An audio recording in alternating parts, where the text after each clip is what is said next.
Hello YouTube, it's Dbtgamer Show, Pokemon Let's Play, part 21.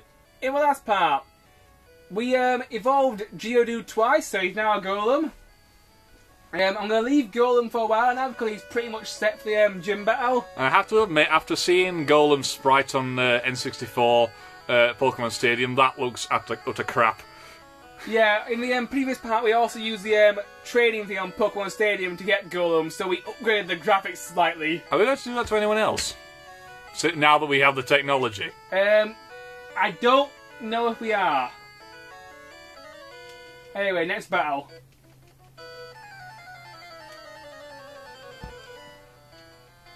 For the rest of this is I'm going to concentrate on training up my other Pokemon. Golem is set. A sailor? Shouldn't he be, I don't know, sailing? Yeah, shouldn't he be in the crow's nest looking out for, I don't know, icebergs? Or cruise ships don't have crow's nests.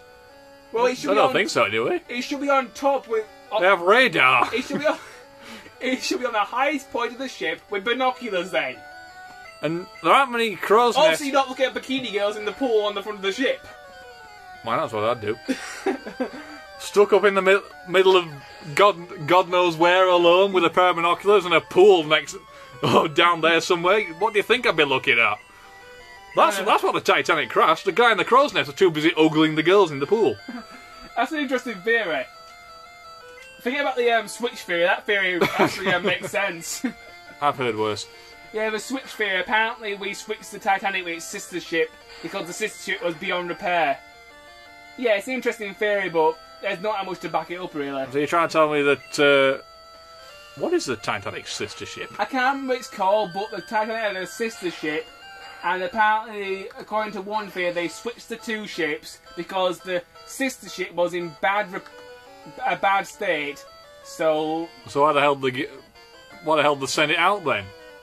Because it was less valuable. It was basically a write-off. Oh. It was the Titanic and insurance job. Yeah. I think that's the whole idea behind it. Try explaining that one off.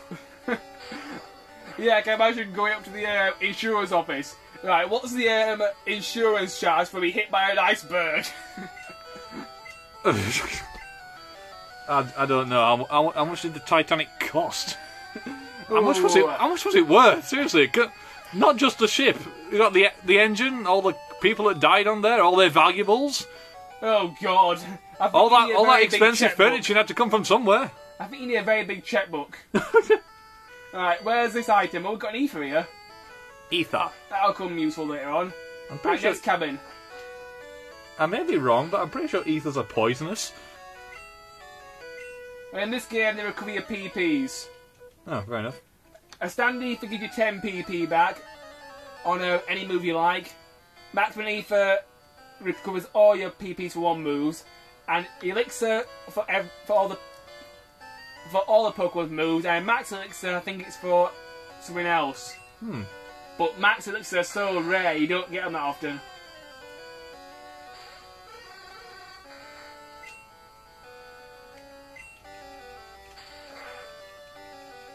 Later on in the Pokemon series, we have the little berry that healed 10 PP, which I really liked because I used to just plant loads of those things. I basically infinite ethers, just in the form of a berry. Yeah, that was second generation. Once they introduced the. You can only plant berries in Pokemon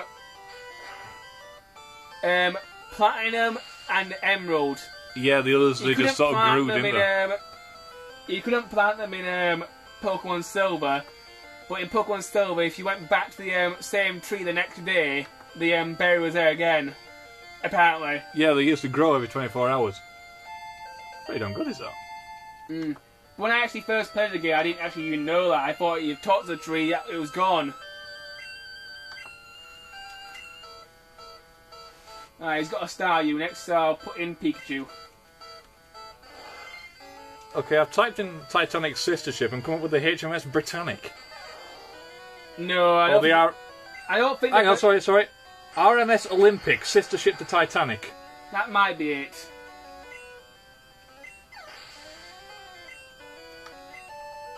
Maybe it had more than one sister ship. I don't know. Try Wikipedia. I'm trying, it's not loading up. Oh well. This is TM44. Let's see what this does. TM what? 44. There are 50 TMs in the game in all. Rest. This TM's okay. The way that rest works is you have to sleep for 2 turns, then you wake back up automatically. It's a good for Pokemon that has a lot of HP like Snorlax. Yeah, because it puts you to sleep and replenishes some of your It health. replenishes all your health. All of it? Yeah. Oh. It's basically a full recharge. But you do have to wait 2 turns to wake back up again, so you've got to factor that in before you use it. This place is filled with tentacles. I'm getting bored of fighting these damn things. I suppose it's a good place to level up your Pikachu then, I suppose. It's also a good place for Drowsy because he's got confused, it rapes tentacles. Part poison, part water. And if you survive the battle, which you didn't... He got a critical hit, that was lucky for him. Yeah, any excuse. He got lucky there.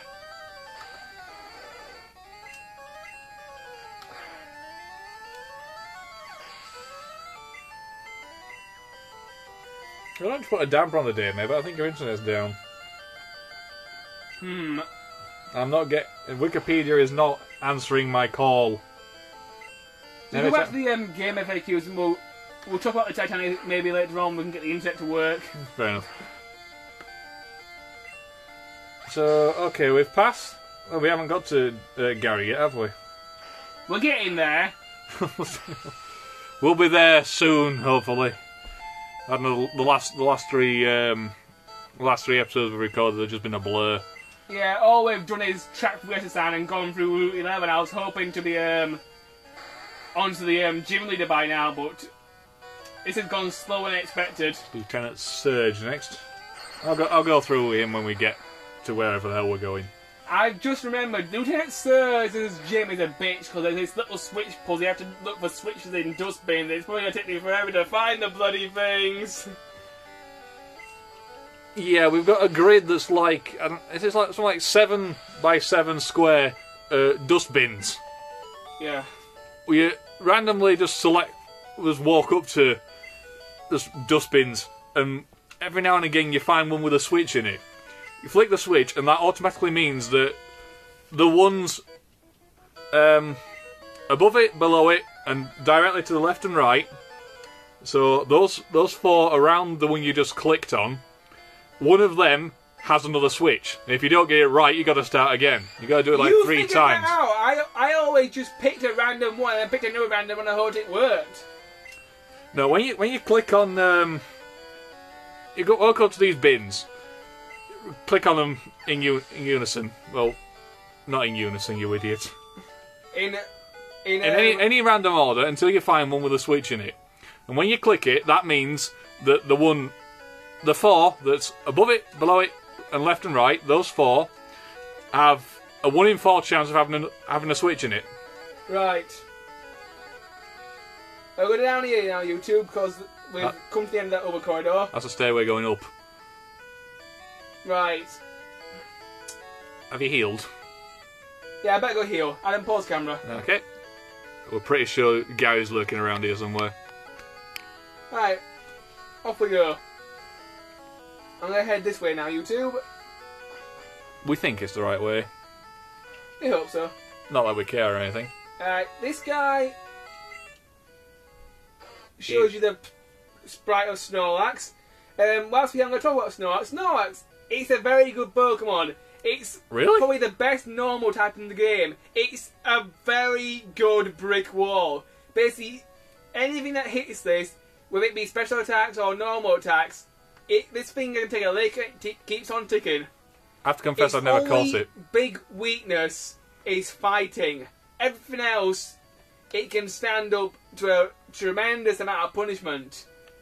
So if you want a tank, basically. Yeah, and if you can teach them decent moves, this thing can be really, really good. But you don't get it till much later on anyway. We get it when you go to Lavender Town, we get the Poke Flute. Yeah, because it's blocking one of the routes, isn't it? Yeah, it blocks the way to the bicycle path. Fisherman wants to fight. Oh goody, he has a Goldeen. What was I talking about? Titanic? No, after that. I've lost myself. What are we talking about? I don't know. Oh well, can't be that important.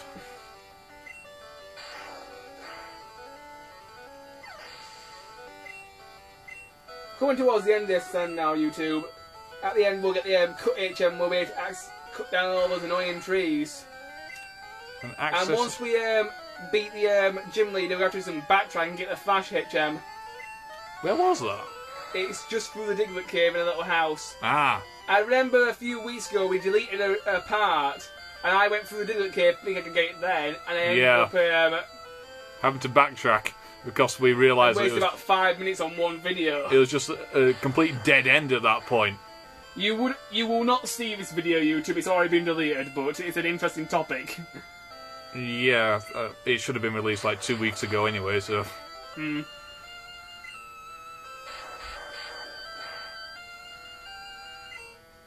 You know, we're allowed to spam rap, but you aren't. Only because, you know, I'm the guy who's playing the game. I know all the strategies here. You shouldn't be able to do this sort of thing. Well, man, it's not really doing much damage to you. Yeah, but... rap will eventually kill you. It takes forever to kill you, but it will eventually kill you. Hence the term rap. It's like a snake when it catches its prey, just squeeze it to death ever so slightly. And every time the animal breathes in, it squeezes even harder, and then eventually the animal's head pops off. Eh? That was almost a David Attenborough style description, right up until, oh, his head pops off. Did you just throw that in for colourful effect? Yes. Just the thought of a little rat being squeezed by a snake, it gets too much pressure, your head goes, whee! It's a rat, not a soda can! Yeah, that's basically... And then the rat pops a balloon up in the sky and the balloon falls down. It's like a little zeppelin from the old days. A parachute. No, it's like a little marsupial firework. You squeeze it up, his head flies up, goes... and explodes. I think I've just pissed off every member of the RSPCA now. Is it right? I don't think that maybe we'll be that bothered. No, maybe not. The hippies then, I've pissed off the hippies. Yeah, well, it's not very difficult. Dude! Rats are people too, man! Shut up! No they aren't, mate. Rats cut your hair and get a job! Rats will never be people. Tie-dyeing does not make you cool! It just proves that you're high. And it also proves that you can't afford decent coloured clothes. Well, tie-dyeing is something you do at home. I actually did tie-dye something once. It looked like crap. I did as well, and it was at school, though. I got the same result. Hurry up, mate. We're on 13:32. Pikachu's as good as a dead. If this was actually Pikachu, he'd throw a fit right now.